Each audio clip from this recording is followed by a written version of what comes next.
Tuhan bersamamu. Inilah Injil suci menurut Santo Markus.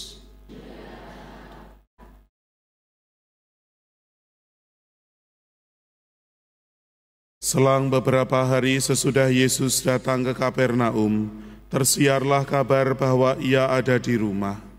Maka datanglah orang-orang berkerumun, sehingga tidak ada lagi tempat, bahkan di muka pintu pun tidak. Sementara Yesus memberitakan sabda kepada mereka, beberapa orang datang membawa kepadanya seorang lumpuh, digotong oleh 4 orang. Tetapi mereka tidak dapat membawanya ke hadapan Yesus, karena orang banyak itu. Maka mereka membuka atap yang di atas Yesus. Sesudah atap terbuka, mereka menurunkan tilam, tempat orang lumpuh itu terbaring.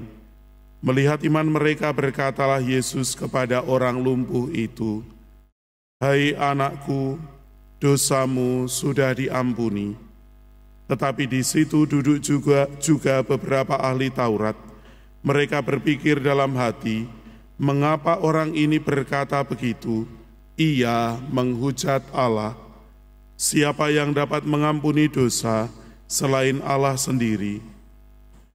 Tetapi Yesus langsung tahu dalam hatinya bahwa mereka berpikir demikian, maka ia berkata kepada mereka, "Mengapa kamu berpikir begitu dalam hatimu? Manakah lebih mudah mengatakan kepada orang lumpuh itu, 'Dosamu sudah diampuni,' atau mengatakan, 'Bangunlah, angkatlah tilammu dan berjalanlah'? Tetapi supaya kamu tahu bahwa di dunia ini Anak Manusia berkuasa mengampuni dosa." Lalu berkatalah Yesus kepada orang lumpuh itu, "Kepadamu kukatakan, bangunlah, angkatlah tempat tidurmu, dan pulanglah ke rumahmu." Dan orang itu pun bangun, segera mengangkat tempat tidurnya, dan pergi keluar di hadapan orang-orang itu. Mereka semua takjub lalu memuliakan Allah, katanya, "Yang seperti ini belum pernah kita lihat." Demikianlah sabda Tuhan.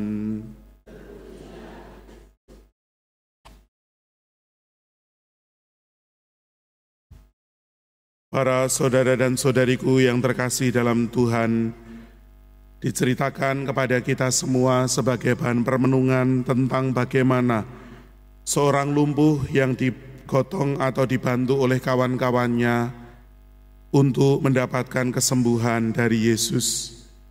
Meskipun dikatakan di dalam ungkapan bahasa Injil, ada saja orang yang tidak setuju, ada saja orang yang nyinyir, ada orang yang protes terhadap peristiwa penyembuhan bagi orang lumpuh tersebut. Kita melihat bagaimana Yesus berusaha untuk membangun pemahaman banyak orang bahwa setiap dari mereka dikasihi dan dicintai oleh Allah, dan apa yang disabdakannya itu terjadi atau dilaksanakan, bahwa Allah mau supaya masing-masing orang yang sebelum disebut tinggal di dalam dosa mendapatkan keselamatan. Untung orang lumpuh itu dibantu oleh teman-temannya, sehingga lalu nampak iman yang dimiliki bukan hanya menjadi milik dari orang lumpuh tersebut, tetapi menjadi iman yang komunal, iman yang bersama-sama. Iman yang bersama-sama itulah yang mengetuk hati Tuhan sampai pada akhirnya Ia menganugerahkan kesembuhan. Kita semua juga tinggal di dalam hidup gereja dengan iman yang bersama, iman yang komunal, termasuk di dalamnya ketika pengakuan dosa. Ada saat-saat ketika kita memang menerima sakramen tobat secara personal atau secara pribadi.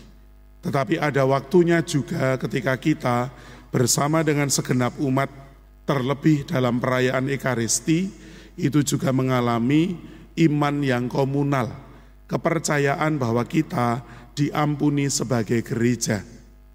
Maka pada awal perayaan Ekaristi selalu ada mengaku dosa secara komunal.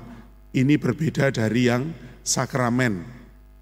Tidak bisa disamakan, tetapi tentu anugerah yang diberikan oleh Tuhan itu mempunyai daya yang menguatkan, yang juga memberikan kesempatan kepada kita untuk sembuh dari segala macam sakit penyakit, khususnya sakit secara rohani.